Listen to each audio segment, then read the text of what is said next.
존경하는 주호영 국회 부의장님과 선배 동료 의원 여러분, 경기도 김포을의 박상혁 의원입니다. 이재명 정부가 출범한 지 8개월이 되고 있습니다. 우리 경제가 PPT 좀 보여주시죠. 조금씩 개선되고 변화하고 있습니다. 보시는 것처럼 내란으로 있었던 민생 파탄에서 저성장의 정점을 찍었던 윤석열 정권과 비교해보면 지금 보시는 수치처럼 그 변화가 명확합니다. 수출액, 무역 수지, 외환 보유액, 소매 판매액 지수까지 모두 큰 폭으로 상승하고 있습니다. 물론 도약하고 있다, 완전히 좋아졌다 이렇게 말을 할 수는 없을 것입니다. 그러나 조금 전에 많은 국민의힘 동료 의원 여러분들은 지난 윤석열 정부를 마치 태평성대를 이루었던 경제가 좋았던 시대처럼 그리워하고 계신 것 같습니다. 그래서 윤 어게인을 외치는지 모르지만 이렇게 이재명 정부 8개월 동안 새로운 변화가 일어나고 있다고 생각합니다. 오늘 몇 가지 우리 국무위원님들과 함께 이런 경제들의 변화에 대해서 이야기하고자 합니다. 총리님 앞으로 나와 주십시오. 예, 총리님.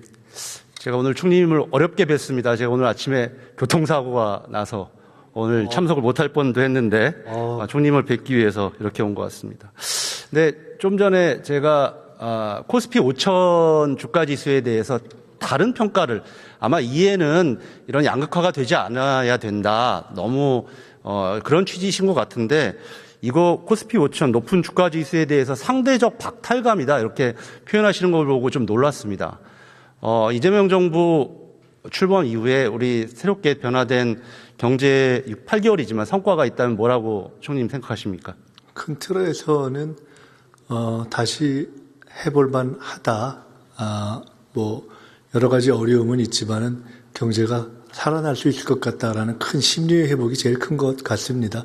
그것들이 지표에 있어서 성장률이라든가 소비심리라든가 지금 말씀하신 코스피라든가 이런 등등으로 현실적으로 또 수출액이라든가 나타나고 있는 것이죠. 물론 모든 사람에게 따뜻한 체감이라든가 이런 것이 다 완벽하게 해결됐다고 보기 어렵고 특히 전 세계 모든 어떤 나라들이 고민하고 있는 양극화 문제도 있고 또 환율이라든가 부동산 이런 문제들이 여전한 것도 사실입니다만은 그래서 저희들도 그냥 안이하게 낙관을 하고 있지는 않지만 그러나 적어도 큰 흐름에 있어서는 경제가 바닥을 치고 이렇게 올라가는 흐름에 있다는 것은 누구도 부인하지 않을 것 같습니다. 그것에는 이렇게 최선을 다해주고 계시는 국민 여러분들의 힘이 제일 크다고 보고요. 그리고 어쨌든 대통령을 중심으로 해서 정부가 짧은 기간 동안에 비교적 크게 틀리지 않은 방향으로 정책들을 펼쳐왔다고 생각합니다. 코스피 5천, 저희 더불어민주당에서 상법 개정 등 또 정부에서 많은 노력들 통해서 달성을 하고 앞으로 등락은 있겠습니다만 저희들은 지속적으로 그런 부분을 활동해 나가려고 하는데 그 효과를 어떻게 평가하고 계십니까? 코스피 5천 시대, 예. 여러 가지 있겠지만 제가 얼마 전에 30년 동안 중소기업만 했다는 분 한 분으로부터 이런 말씀을 들었습니다. 나 평생 주식 한 번도 안 했는데 요새 주식을 한다고 세상이 바뀌었다고 정말 아주 그냥 보통 중소기업을 오래 했던 분입니다. 그런 인식의 변화는 어찌 보면 우리 사회에서 부동산 아니면 사실은 별로 이렇게 수익을 안정적으로 확보할 수 있는 것이 없다라는 인식의 변화고 그걸 흔히 머니무브라는 말로 표현하듯이 우리 사회에서의 자금의 흐름이 바뀔 수 있는 가능성이 나타난 것이고 그것은 역으로 부동산에 대해서도 안정화될 가능성이 구조적으로 생겼다는 것이다 이렇게 생각합니다. 코스피 5천을 얘기할 때 거의 저주에 가까운 이야기를 하시던 분들이 갑자기 5천이 되니 상대적 박탈감을 얘기하는 게 정말 놀랍습니다. 전 단순히 주가 지수가 높은 것으로 그치는 것이 아니라 말 그대로 머니무브, 돈이 돌고 그것이 생산적으로 확장이 되고 결국 최근에도 본 것처럼 국민연금으로도 확대가 되어서 그것이 지속 가능성이 높아지고 결국 이것이 저는 코스피 5천이 갖고 있는 여러 가지 함의 중에 긍정적인 부분이라고 생각하거든요. 그런 부분에 대한 평가가 없다는 점이 좀 놀랍고요.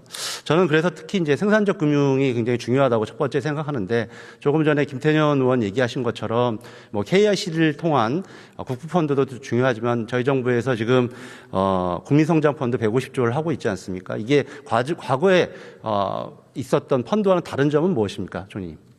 말씀드리기 전에 한 가지만 말씀드린다면 아마 코스피 5천에 대해서 그전에는 안 될 거라고 이야기하다가 막상 되고 나니까 딴 면을 말씀하시는 부분에 대한 지적이신 것 같은데 결국 세상은 긍정적인 면을 바라보고 긍정적으로 말하는 사람과 부정적인 말을 바라보고 부정적으로 말하는 방식, 두 가지 방식인데 저희는 긍정적으로 이 세상을 변화시키려는 그런 책임감을 갖고 집권 세력으로서 노력을 하고 있다는 말씀을 드리고요.